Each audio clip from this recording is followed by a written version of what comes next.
Okay, we are live. Welcome, Mrs. Sonja Šmuc. Thank you for applying to the invitation to the podcast Spark. I would like to ask you if you can introduce yourself a little bit to our listeners. Well, I'm a very curious person, so that's what kind of drove my studies. I studied economics. I like business. I started my career as a business journalist and editor, so I loved and did that for a decade, something like that. So that was really good, great, because it gave me the opportunity to explore many different topics and to ask the smartest person I could meet the dumbest questions, and they would answer that. So it was really a learning opportunity all the way. And after that, I was asked to lead a Slovene executive organization, the Association of Slovene Top Managers, which was again a perfect opportunity, and I loved being part of that world. And then that kind of went over to be a CEO of Slovene Chamber of Commerce and Industry, which was even more dynamic and really interesting. And I got a chance to really understand a lot of issues from different parts of the business and different industries. And now I'm already 3 years in Dewesoft, a company that is probably one of the best in Slovenia in terms of, or the best in terms of being really different, having a very specific culture, and I wanted to experience that, and I'm now part of that team, and it's really nice. Thank you. Yeah, I actually heard about Dewesoft through my colleague because we were together on Pony project for entrepreneurs, and he was there in your company for introduction, and he was so excited telling us how they treat people there like equally. They all can contribute to with ideas, new knowledge, and just the idea of that working together and everybody has a share of their mind, they can share it. It was amazing for me. So when I met you in person, I knew that I wanted to talk with you because you also make a piece of that story. So yeah, I was really excited. You said that you can ask really smart people really dumb questions and that it was a really good opportunity for you to learn. That's why I also started with podcast Spark, because I want to learn from other people that are usually more successful on high positions, what they do differently so that they are on those positions. So what do you think you learned from those people that you interviewed? Well, it's the people I interviewed, the people I worked with in all of my career, because I really had the privilege of getting to know a lot of people from, especially from the business arena. And I think that it's a little bit different from if we're talking entrepreneurs or if we're talking managers. And for instance, for entrepreneurs, I think that what separates the really successful ones from from, let's say, not so successful or not so known is first that they do have at least something that is really smart about them. So they don't need to be smart on all of the spectrum, but they need to be smart on some part which they're also very passionate about, and they turn their passion into their work and job and company, and then that just grew. Also, they usually have a really long. I'm looking for the English word. They don't give up. They just keep. They keep going, they keep trying, even if something's not successful, they try to find the other way. And it's in a bit is because they bet themselves, they bet their life on their idea. So they really are very, very, very driven, but what they are, what they decided to do, and also usually don't have a plan B. In management, I'm kind of a manager, we do have plans B, because that's also what we are taught. And when you are a professional executive, you can't just bet on one thing. You are in charge of a company that needs to be stable, that needs to go from 1 year to the next and have a really long lifespan. And for that, managers need also to understand a lot about the risks. So they or we do a lot of risk assessment. And sometimes, because we do that, we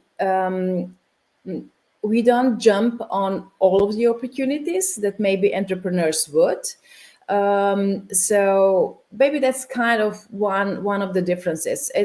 It's one thing if it's your company and you bet even the riskiest of the outcomes, and then it turns out well, then you're a hero. If it turns out badly, then, well, it's one company going bust. But you can afford to do that because it is your company. You are deciding about the steps, and you have to follow what you think is right. If you're a professional manager, you can't have that luxury. You have to think much more, also cautiously. But I'm not saying that all managers are cautious. A lot of them are really great visionaries. They see the future, and so. But also they would take more of the different opinions into their decisions. While entrepreneurs would also discuss with other people, but in the end, they would go with their gut feeling. Mm. And so, what would you say that it's a crucial quality that a manager and a leader have to have? Well, if we're talking manager, in Slovenia we use term manager, but we often think leader. So it's and if it, for the international audience of your podcast, that's maybe good to explain. So because in international arena, manager is someone who is somewhere on the hierarchical ladder, and the point of that person is just to make sure that things are handled. So the managers are not the ones who think about strategy. Leaders do. And when I talk about managers, I mostly think about the leaders, or executives and leaders. So if you're asking me about what makes a good leader is, for one thing, first, the person needs to have something that inspires. Either it comes from the vision, or it comes from professional knowledge that person has, or it comes from the style of leading. It's a little bit different wherever you go. A lot of times people would say that great leaders combine people. That is for sure one thing, that great leaders are able to put together a team, and that team becomes more than the sums of its part, as Aristotle said. And a good leader could. Once I talked with a great basketball coach, Mr. Obradovic, and he said that a great coach can make out of ordinary team a good team, a great team, a team that would go much further than they would ever thought that they're possible to go. But it cannot make a world-class team from ordinary people. For a world-class team, you still need world-class people also in the team. But you can have world-class people in a team, and if they don't interact well together, then they cannot move forward as well. So good leaders are able to combine a team so that it can achieve, it can go much further than they would go without a good leader, that they have a good success. And sometimes even people who are not very nice, for instance, Steve Jobs was not a nice boss, but he had that strong vision and that push, and he employed really bright people, and bright people love working with other bright people, because that's how you shape your knowledge and your mind. And that's also part of the inspiration that the person has working in a great team. But for instance, not such good leaders who are not confident in themselves, they don't like employing first class people, because they're afraid that it would be shown soon that there is a discrepancy among them, and that the leader would be kind of let go or look bad or something. And then they take into the team people that are not that great, and that's kind of a downturn spiral.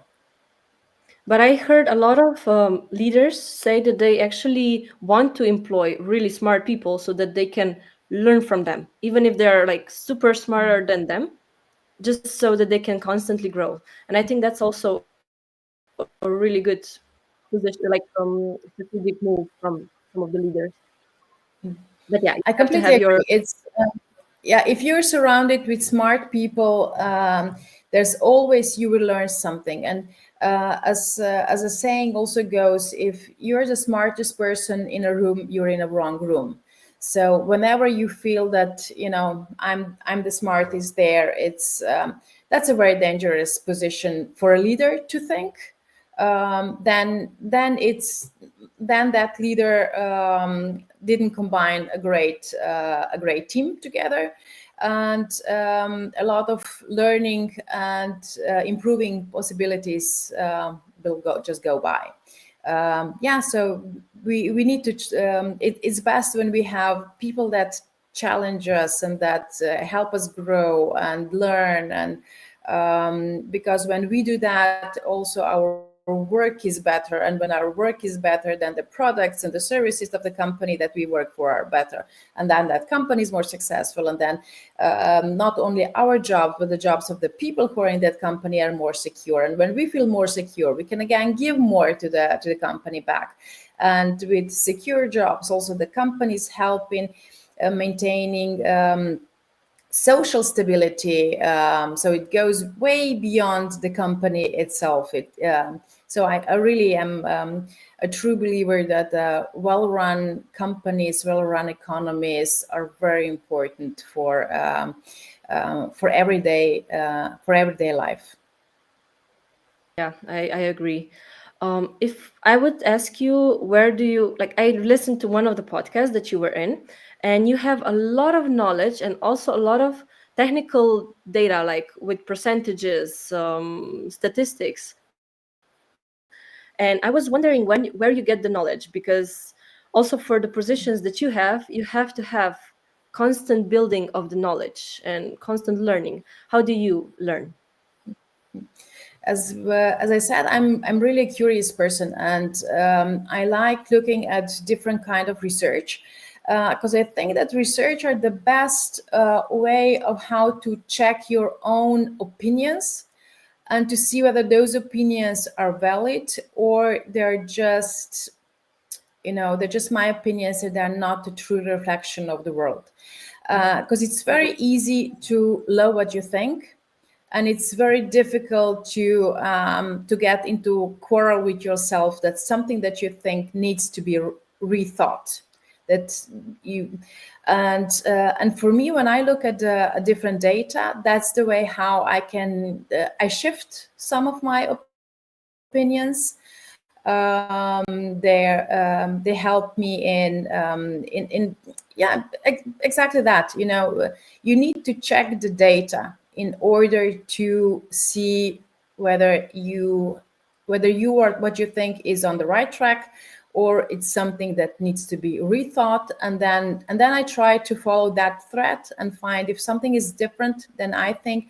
Then I'm even more curious. If you talk with people who think the same, it's a great feeling, but you don't learn much, You learn much more when you talk with people who you strongly disagree and try to see their point of view. And usually you will find that there are some truths there. You might not accept them completely if that's something on a social issue or something, but you would see that maybe also your position is not completely valid, and that it's well, there are really different aspects to every question. Thank you. You also said in one interview that usually a good manager or a leader has to have a good vision so that people can align with that vision and follow them. So, would you say that with your career, that was also a key ingredients in your leading or managing, or what was it? Well, I guess, and well, three of my projects where I worked were all of them were in kind of in a distressed situation. For instance, the magazine manager, so leader, was when I was even not 30 yet, and I worked at that publishing company. It was kind of, are they gonna close it down? Stop issuing it, or try to give it another go as a last go, whether that will take off. And I was lucky to be in the group that got the option of let's try it one more time. And also I was then quite a long time the editor of that magazine.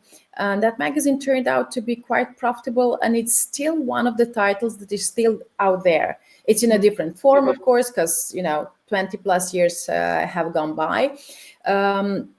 But it's still alive, and I'm proud that didn't just go to the graveyard of many magazines. The other one I joined, Association of Managers, was also in a red, so it was losing money. And one part of what I believe is when you have a good product and a good brand, even if that brand took a detour and went a little bit down, it's possible to turn it back on to be successful if you show if you make good content, people will come. And also if you make good content and communicate that content, then people will go, and the business side will turn. And that's what happened there. When I joined Chamber of Commerce and Industry, it was thought that it's not financially sustainable to have such an organization, and there were a lot of talks of what should be sold out, and just how long can be prolonged that it still stays functioning. And even in the first year, with a small team of people who came new to the organization, we were able to turn something that was losing money for 10 years into a positive outcome. And that just doesn't happen because you tweak some numbers. It's because you show that there is that there is a reason why we should stick together. There's a reason why we should do more. And that reason for us, everybody who was and is working in the Chamber of Commerce of Industry, is how to be of a service to companies, the Slovenian economy, so that it can be better. So we had so it was not my vision, it was a common vision that I just wanted to highlight, and also show that if we are the face of the Slovenian business, then we cannot lose money. We have to be profitable, because if you are losing money, then it means that you're really socially irresponsible, because you're wasting resources. You're not creating new value. When you make profit, it usually also means that you are creating from what you put into the process. You made it better, and therefore you also created new value, and that value shows in a profit side. So maybe that's kind of something that I brought there, and yeah, I'm proud that since 2008, 2018, the Chamber of Commerce wasn't stayed even long after I was gone. Stayed a self-sustaining, financially independent organization, as well as a manager association. Congratulations on that. That's a Oh, huge thanks. win, actually. So you were in a lot of really high positions in a lot of different companies, like you said in the beginning, but you also had a lot of results to show. So what do you think brought you to all those positions? How did you get to those positions? Yeah. Well, the first one that I started at Gospodarski Vestnik, at the publishing house, was a pure coincidence. I was in my last year of university, and I spent the summer, or the 1 month of the summer, I spent in a special course in Vienna on entrepreneurship. And I learned there that in Slovenia there will be an entrepreneurship world congress, and I had no idea how I would get there. I just wanted to go there, so to take even more knowledge in. And then it just turned out that one of my classmates was looking around people who would be interested in started writing as students for the business weekly. And I immediately saw that maybe that could be my entry into the entrepreneurial congress. So I went to that meeting with the idea. I proposed it, and the editor at that time, a very good editor, Jože Petrovčić, was okay with that. So I kind of followed a more senior, a more experienced journalist there, and that's how kind of my career in journalism, in business journalism, started. So from a coincidence.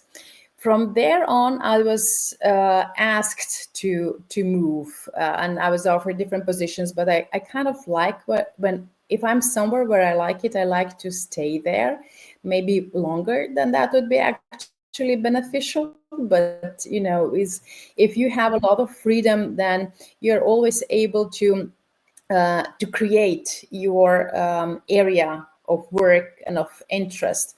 And if that is and if that is kind of dynamic, then there's no need to really change the job, because you can change the job where you are. So from there on, I was asked to lead the both Association of Managers, and since I was at that time already 12 years in publishing, I thought, okay, now is the time to move. And so then again, after 10 years of being in Manager Association, I was asked to take on the role of Chamber of Commerce. And I also saw that as, okay, even more dynamic than I did before. Then I went for a short period of time. I was again asked to join Slovenian Business Club, which was also fun, but just for 6 months. And then I actually thought of, okay, now I want to go into a real typical company, and I want to try that, because otherwise it will be kind of too late in my career. And so actually probably the only call I ever did was to Jurek Knes, and said, hey, I would love to come work for Dewesoft, because I want to learn more about the company, and hopefully I can contribute something to Dewesoft as well. And that's how I got to Dewesoft, and I'm quite happy about that. So it's usually kind of, if you're good at what you're doing, then people notice that, and then opportunities come, or you can craft your career. My first when I started working at a publishing house, one of the supplements, monthly supplements that I did, was called My Career, and that was meant for a very young population, for students, to shape them, just answering the questions as you ask me now. Okay, how do you get ahead? How do you shape your career?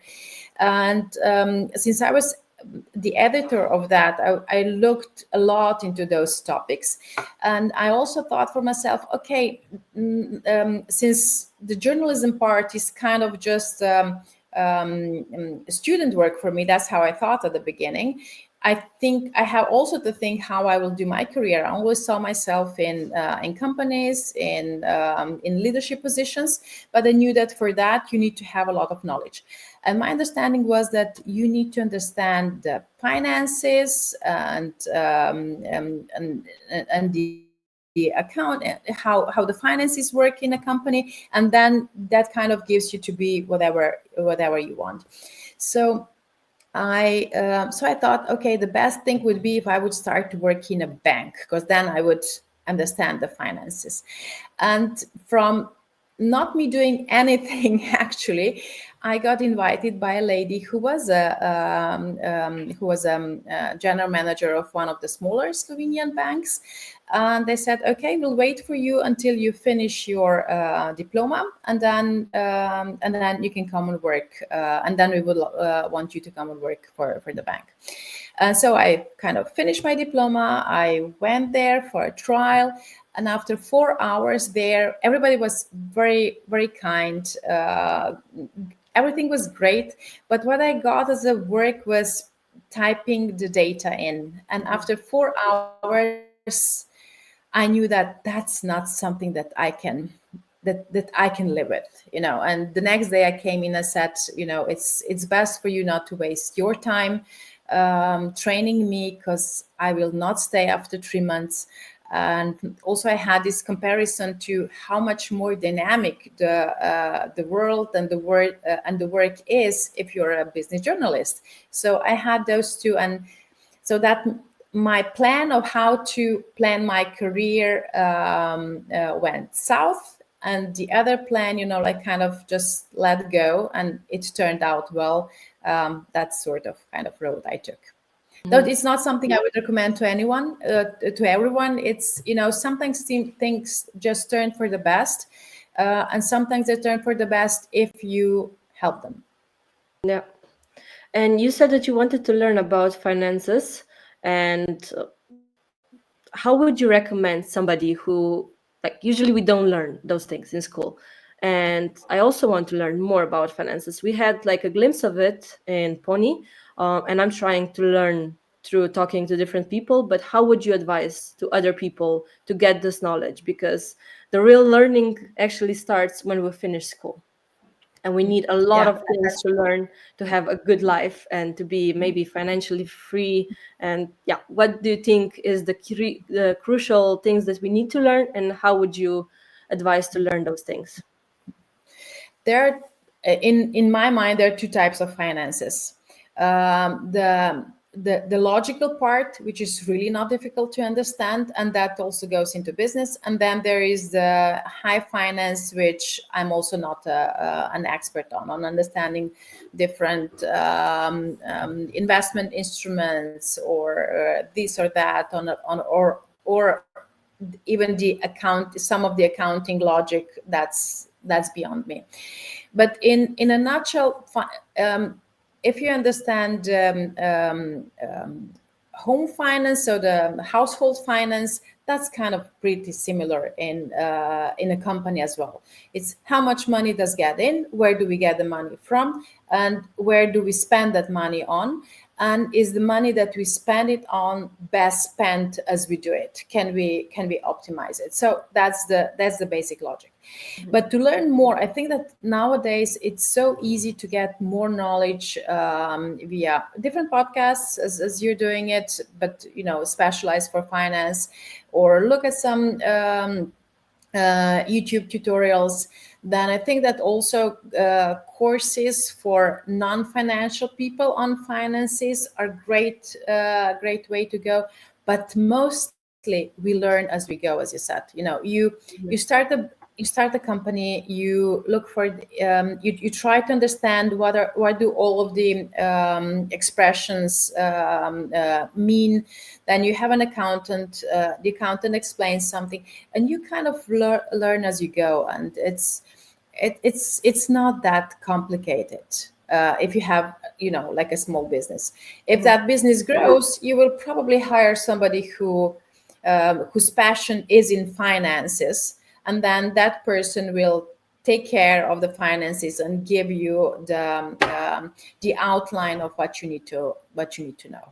Mhm. You mentioned that you do like that it's okay to have also an overview of finances in your household. Do you also do that? Like how much income you have and how much money goes out?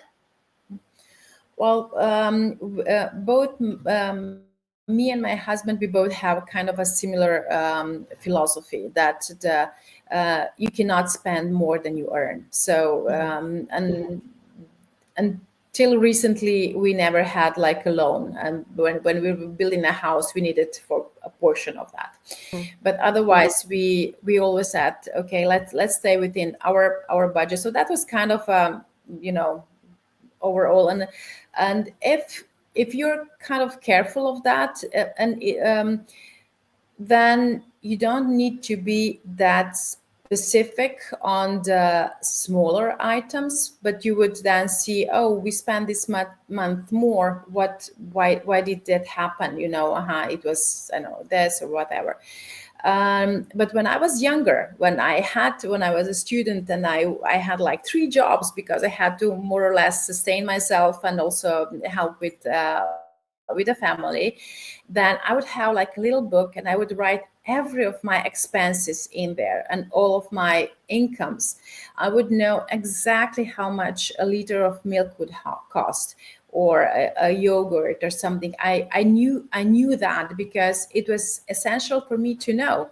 I also always knew how much money I had in my wallet, and also how much I need to earn. I didn't want to live poorly, so I offsetted that by having more jobs so that I could sustain the life, which was not luxurious, but it was kind of a normal life for that time. But I offsetted that with earning more and still doing the faculty in regularly, or my studies, doing the studies regularly, and knowing how I spend my money. But when you start earning more, you can a little bit more relax, because also having all of that information about how much something costs also is kind of a stressful, a little bit of a burden. And as I read again, one of the research is also that the people who have less resources, they also know exactly how much something costs, how they will come from one end to the other end of the city, how much that will cost. And that also uses quite some of the intellectual bandwidth that we have. And so it is a luxury when you don't have to be so careful about every euro that you spend. So that's why I'm kind of a more of a person that will try to find more ways of earning money than trying to be very stingy on how it's spent. I don't know if that I also answered your question, but that's kind of my mentality. It did, thank you. But I can agree because I also heard from a mentor of mine that it's better to look how you could increase the income rather than to count every cent that you spend. Of course, it is important that you don't spend all of it that you earn, but how would you maybe suggest on getting more income than just normal job? Well, it so really depends on where in your life a person is and what is the situation. I think that for parents with small children, it's very different because you have less of a free time. But if you're like student or a person with less of family obligations, then you have actually a lot of time. And sometimes you can start even by just volunteering somewhere, you're not necessarily getting paid, but that could lead to additional income. And whether you also have to understand what are your strengths, what you can do, and if there's not that much you can do, you can always either clean a house, wait in bars, if that gives you the possibility of managing your time. Or you can use your if you have a more specific knowledge, you can use it somehow different, in more. Also, if something that you do at your job, if you have an understanding in a company that they allow you to do that also in your free time, but not in a competitive way, that's also how you can get your own clients and just get your different additional income in. Okay.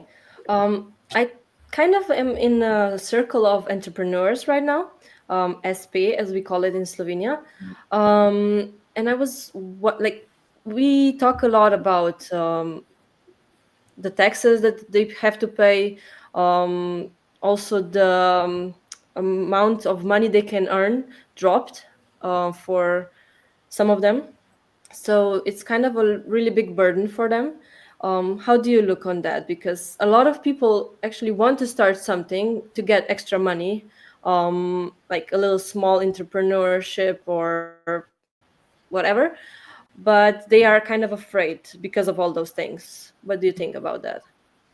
Well, one thing is always when the people who are just starting and don't have any experience in having your own company or SP, sole proprietor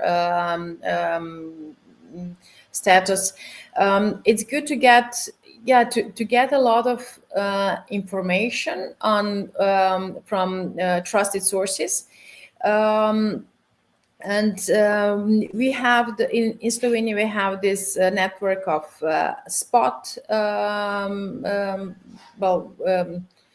kind of those The are advice, spot right? are the spots where you go to get more data, so that they can help you with that, and that's free of charge. So that is something very valuable to explore. And also I think that a specialist there can also help a certain person to know where they can maybe look for additional funding for that what they want to do. But also if I would be starting my company and I could not start it with a lot of outside help, then probably there's something wrong with my idea. The idea still has to be able to sustain itself, but it's also good to find out if there are some funds or whatever that are there for the startup people that you can use. So that's also very, very worth exploring, because that helps.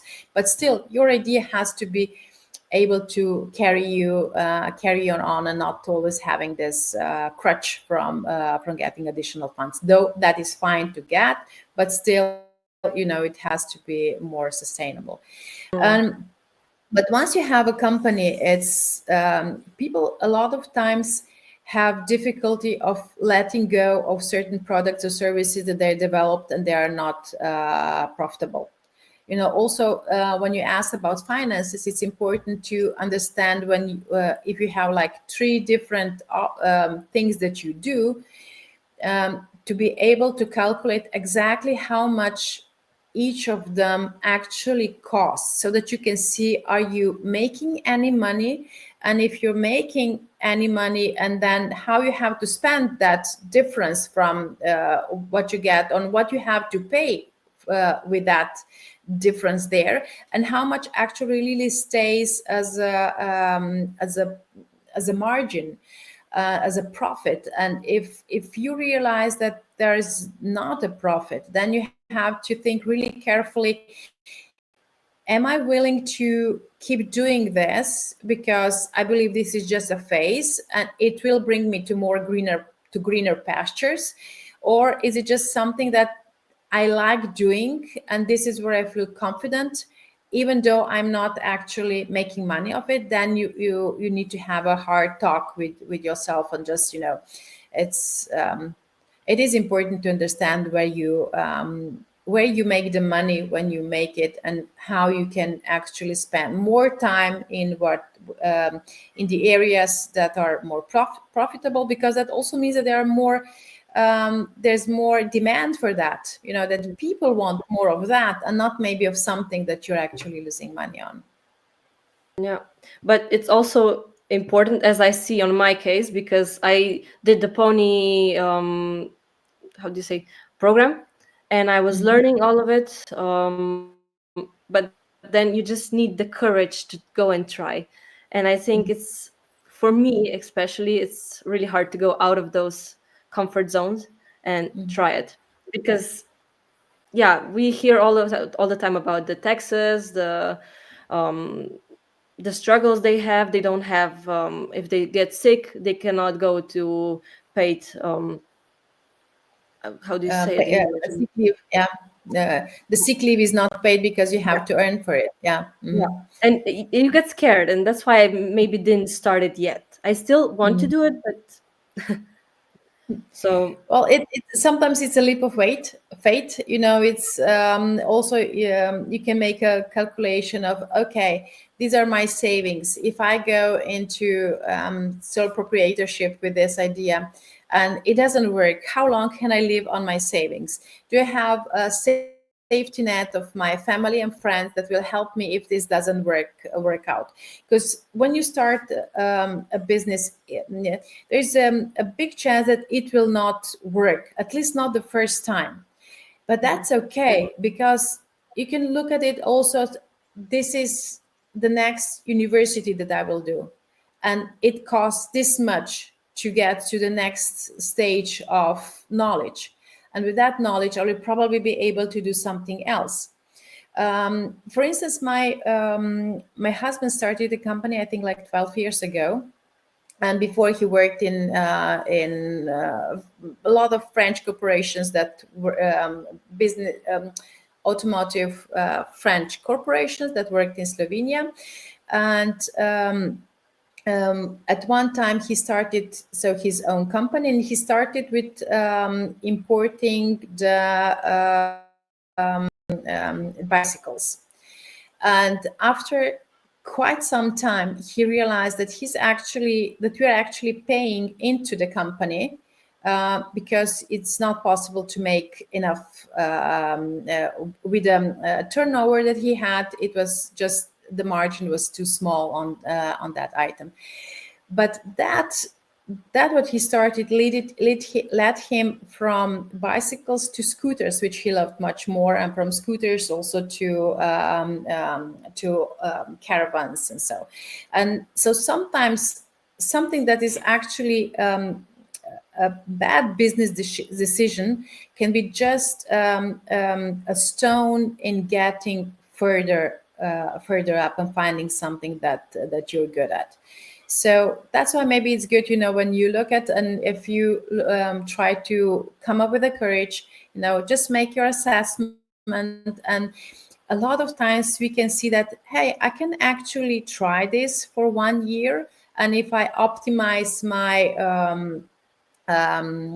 my costs of living, and I I will still be okay. So what is actually the risk that you're taking? And a lot of times it's just, okay, I'll go in it, and it may work. And if it work, it will be really amazing. And if it doesn't work, it will be again amazing, because I will have an experience that I would rob myself of if I didn't try it. I actually really like the analogy of paying for additional school if you try it, and just, yeah, take that as something that you would pay to get more knowledge. So thank you. Exactly. um, I also wanted to ask you about people often go into the victimhood idea, that we are victims of something. And what would you advise to somebody who wants to take uh, their life into their arms and stop playing victim? and yeah, take advantage of everything that they can do. Well, it's really privileged to speak about the victim mentality or victim situations when you're not a victim. So I would, you know, I really don't like being a victim. I'm much more of a warrior, which is again comes with a set of problems in itself. But I prefer that to the other option.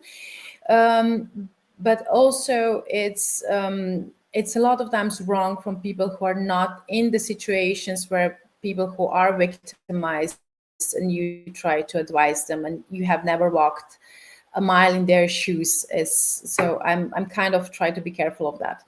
But what I can share is a story of great entrepreneur lady from that I met from UK, and she speaks about her story openly as that sh and anybody can go and find her online and Google. Her name is Madhi Sharma. So she's a child of, I think, Indian immigrants to UK, and she speaks that she was abused as a wife, and after years of domestic abuse, she left the husband with both her children, and found herself with a little bit of flour and a little bit of oil, and so practically really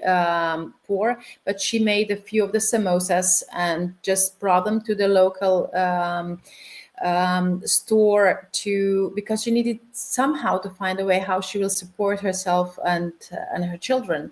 And she asked them to put that on the shelf, and if anybody would buy, can they please then call her, and she would do some more next day, and blah blah blah. So from that, she turned into her own company. She was voted Boss of the Year. I don't know which year that was in UK, but she developed her company. Then she sold it. Then she went more to work in the European Parliament as I think she was in the eco-social committee. So that I'm not so sure of. But when she spoke from the position of a successful person, she said, "The Madhi you see today is not the Madhi lying, beating on the floor in our kitchen with my family."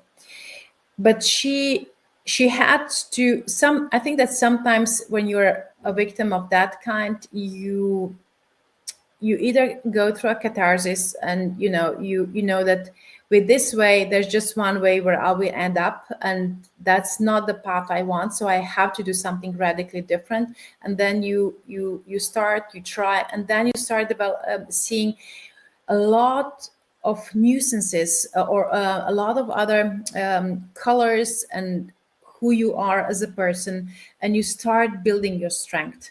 I think that going from someone who was abused to someone with strength is the same person, but in different circumstances and with different aspect and understanding of yourself. And um, if you have people around you that can help you in that transition, it's easier. But it is in the end, I think it's on the person to find first to make a decision that this is not the life I want to lead as a victim. I want to be empowered. I want to be in charge of my life. And for that, I need to find my strength, and I need to rely on myself. And then you can start building the way forward. So that's one kind of victim. But I'm not sure whether you're asking me about the people that love being victims, that actually enjoy that. Because if you're a victim, then you're powerless. So power is of somebody else, and you're not responsible for your life. You're not responsible for the bad decisions that you make in your life. So you're you take yourself off the hook of being of carrying that responsibility. And a lot of people like that. And for people who like that, well, if they want to stay in that position because they're also gaining something from it, well, that's their choice. And you always have to decide for yourself when you want to do something about it, because nobody else will be able to change that for you. But Yeah, we're all responsible for our own lives and our own decisions, and we all make good and bad decisions. It's just, whether a lot of times I recently heard a statement that, a lot of times it's difficult to make a decision. As you asked me before, I'm not so sure whether I should really start with my company because of I'm kind of building up the courage to do that. And I'm probably because you're not sure, is it the right decision or not? And a lot of times we will never know, is something the right decision, but we can make the decision right.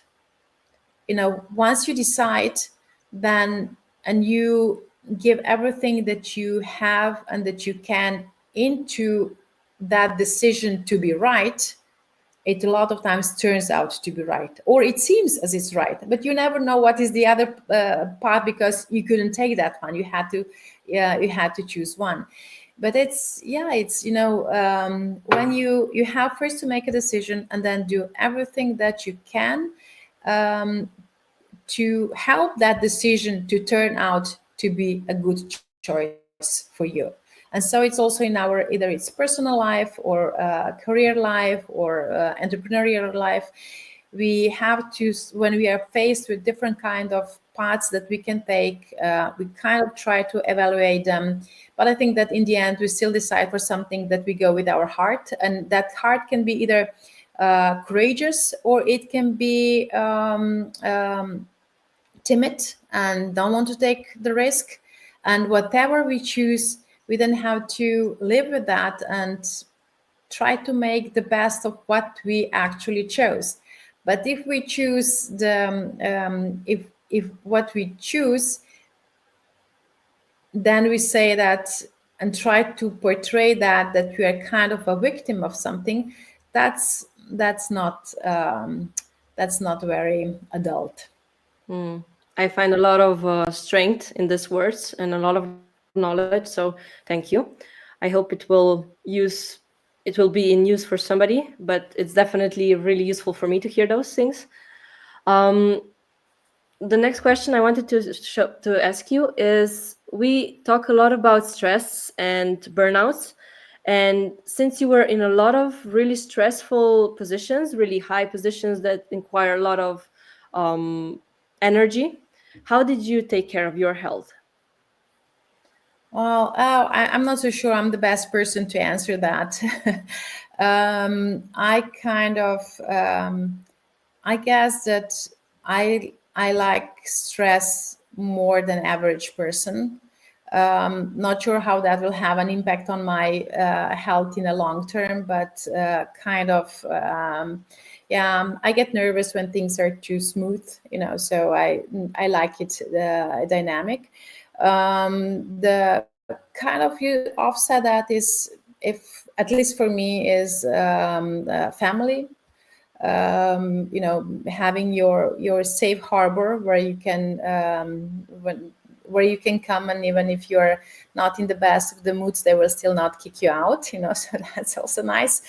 Then I like taking long walks as something to kind of decompress a little bit, reading, but most of I think that I have a little higher usual stress level than normal people, which makes me not a good person to answer this question. Probably there are people who are much better in distressing. I'm But stressed when I'm not stressed. how do you deal with the stress? Because usually when I'm stressed, I get all tense and I kind of burn all the energy that I have for that day. Uh, I don't know. I guess one of my one of the people that I really admire a lot once told me that there different paths to success. Some people like to think of how to get to the end result, and they will structure things and put step 1, step 2, step 3, and go really analytically and well planned. And then there are some people who can just go into chaos and start making order out of the chaos. And I'm that kind of person, So I feel much more at home in a more chaotic situation. That doesn't mean that I handle every chaotic situation. That's not the case.